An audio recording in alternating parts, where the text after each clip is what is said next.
I love Christmas. I love the lights. I love the festivities. I love the parties. I love that college football bowl season coincides with Christmas. I love being able to be with the people that I love and for life to slow down a little bit. I just use that word love 6 or 7 times. The funny thing is, Advent, Christmas, is a chance for us to reposition ourselves and to truly learn what that overused word love means. What is love really? What does it lead to? Let's start at the end of Jesus' life here on earth, that we might be able to come back to the beginning, the arrival of Jesus. As Jesus prepared to go to the cross, facing a death that we had earned in order that we might actually be able to live, Jesus wanted to remind his friends and us what his heart beat for, what he really longed for.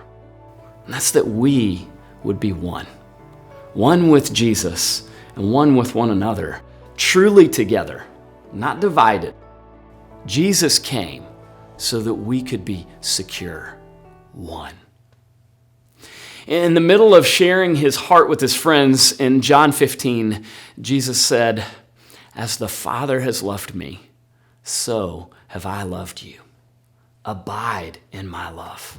He goes on to say that as we live in his love, as we are rooted there, we'll receive joy. Joy overflowing into everything and everyone we get to be with. Jesus says, live in his love for us. Abide in it, root yourself in it, make your home there. In order to do that, we have to fix our gaze on love. We have to know it in a way that it penetrates us and it makes way for deep belief to take hold in us. There's no more perfect glimpse of love than the love we see in God himself. 1 John 4:16 says, God is love. And in God's love, there's no hint of selfishness or shame. There's no, I love you, but.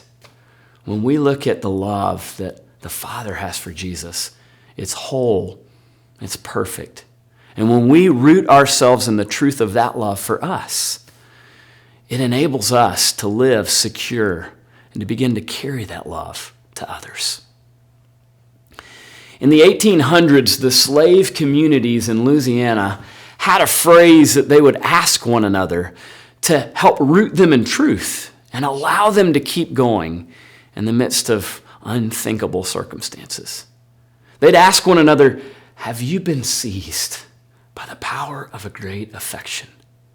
This question allowed these dear people to keep going in the midst of trials that we wouldn't wish on any human being, because they'd been seized by the power of Jesus' love for them, and nothing could stop that.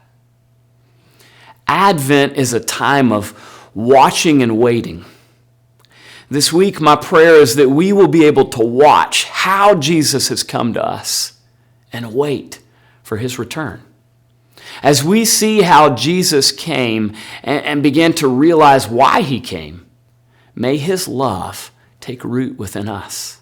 John 1, the beginning, says the Word made flesh. He became like us. He moved into the neighborhood and pitched his tent among us so that we could live in his love. Jesus, Emmanuel, the with us God, came near. Love comes near to the broken.